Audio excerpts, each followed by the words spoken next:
Je l'annonçais en titre pour comprendre davantage sur le thème et la célébration. Je reçois Bourema Ouedraogo, président de la CEP, la Société des éditeurs de presse privée. Bonsoir et merci de venir répondre à nos questions. Bonsoir, bonsoir, chers confrères. Oui, au-delà de la dépénalisation des délits de presse, responsabilité sociale et professionnalisme des journalistes, qu'est-ce qui lie ces notions? D'abord, je voudrais, permettez-moi d'abord de saluer effectivement la communauté des journalistes et tous ceux qui travaillent au quotidien dans les médias au Burkina Faso, qui font en sorte que notre presse nationale effectivement se positionne aujourd'hui comme l'un des meilleurs en Afrique, comme l'une des meilleures du moins en Afrique.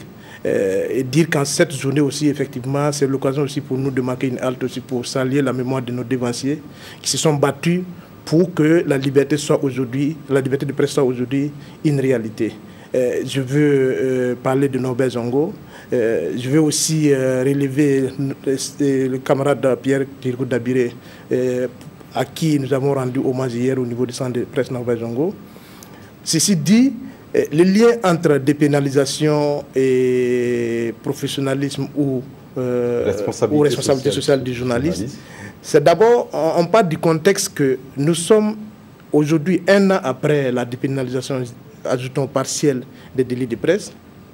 Le constat qu'on fait, c'est qu'effectivement, nous nous sommes battus pendant des années pour obtenir cette dépénalisation, que nous l'avons obtenue au terme des textes de loi qui ont été élaborés sous la transition, notamment les 3 textes de loi portant régime juridique de la presse écrite en ligne et audiovisuelle. Mais aujourd'hui, le bilan qu'on peut faire, est-ce qu'effectivement cette dépénalisation partielle que nous avons obtenue a renforcé au plan pratique la responsabilité sociale du journaliste burkinabé? Est-ce que le professionnalisme s'est trouvé accru après l'élaboration effectivement, ou en tout cas l'obtention de cette dépénalisation partielle? C'est le point que nous avons voulu faire. Mais en disant effectivement que la dépénalisation, dans le principe, veut responsabiliser le journaliste lui-même, pour dire qu'en fait que si on dépénalise, c'est parce qu'on fait confiance au journaliste qu'il va assumer pleinement ses responsabilités, qu'on n'a pas besoin de mettre une épée de Damoclès sur sa tête pour qu'il fasse convenablement son travail.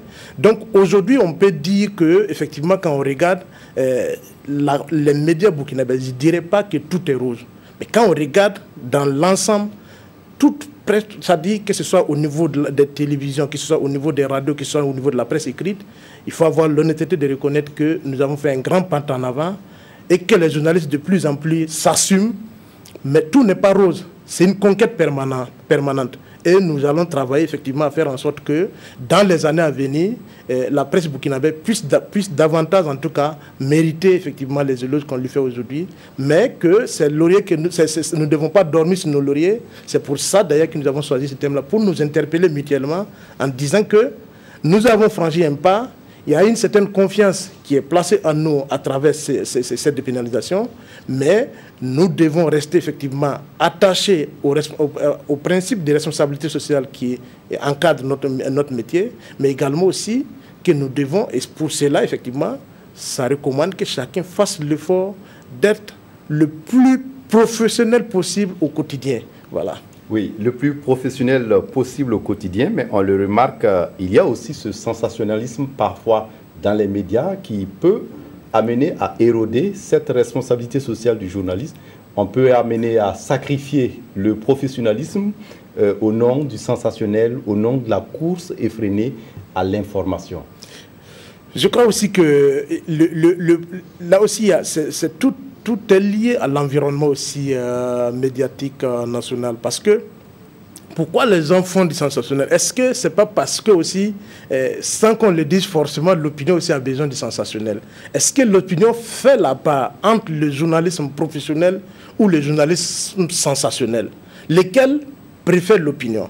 Parce que parfois, effectivement, certains peuvent être tentés par... Mais le public consomme ce qu'on lui propose. Non, le public, effectivement, consomme ce qu'on lui propose, mais je crois aussi que quand on regarde ce qu'on propose au public, il y a quand même un tri qui a une tendance à... En tout cas, il y a la tendance à la préférence du sensationnel par rapport, effectivement, à l'information vraie. Et c'est ça qui fait aussi parfois que certains sont tentés parce qu'il y a la réalité économique aussi derrière. Certains sont tentés justement de passer par ce sensationnel pour effectivement essayer de rentabiliser au maximum. Ce n'est pas pour excuser la pratique, mais c'est pour dire que, en fait, il est bon de faire des bonnes critiques constructives sur les journalistes, parce que nous avons la malchance d'avoir le métier où tout le monde est professionnel. N'importe qui peut s'asseoir, dès qu'on se réveille de son lit, il lit le journal, il apprécie, ou il regarde la télé, ou il écoute la radio, il apprécie le professionnalisme du journaliste. Il dit tel journaliste est professionnel ou tel journaliste n'est pas professionnel. Mais c'est ça aussi la réalité du terrain, nous devons faire avec.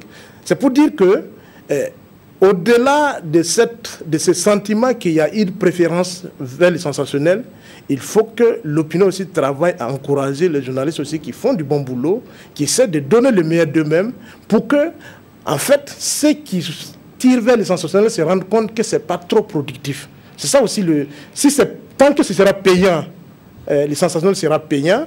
Je crains qu'on ait des confrères effectivement qui soient orientés dans ce sens, parce que quoi qu'on dise, nous sommes des entreprises de presse aussi, et toute entreprise aussi a appelé effectivement à faire des recettes et à produire aussi et à être viable. Voilà.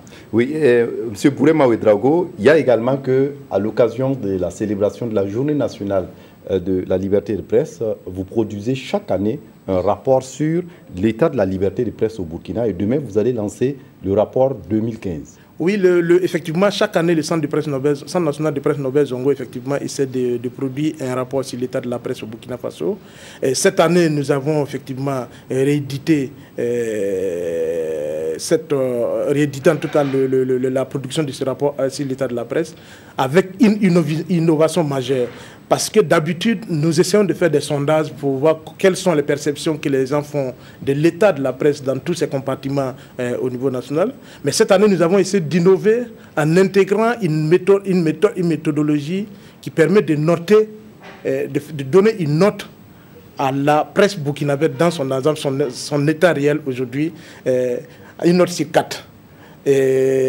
Et cette démarche-là consistait en quoi? En fait, c'est sur la base de 5 objectifs spécifiques précis qui touchent à tous les domaines. Est-ce que il y a l'accès à c'est la question de l'accès à l'information, c'est la question de la gouvernance des médias, c'est la question de l'indépendance des médias et des journalistes, c'est la question aussi du professionnalisme. Donc cet ensemble-là, ça réunit un certain nombre de professionnels et d'acteurs des médias qui apprécient compartiment par compartiment et qui note ça compartiment, et à la fin on fait une moyenne générale pour donner à la note du pays. En plus de cela, il y a les enquêtes maintenant de sondage traditionnelles qu'on faisait, qui vient compléter la deuxième partie du rapport. Oui, le rapport n'est pas encore publié, mais est-ce qu'on peut avoir un peu la primeur? C'est quelle note qui est décernée? Je ne sais pas si j'ai le droit de brûler la politesse aux consultants qui ont mené l'étude et qui vont livrer les résultats demain. Mais je crois que nous sommes au-dessus de la moyenne. Merci à vous, Bourema Ouedraogo, d'être passé répondre à nos questions. Je rappelle que vous êtes président de la Société des éditeurs de presse privée au Burkina, et vous étiez là dans le cadre de la Journée nationale de la liberté de presse célébrée ce 20 octobre.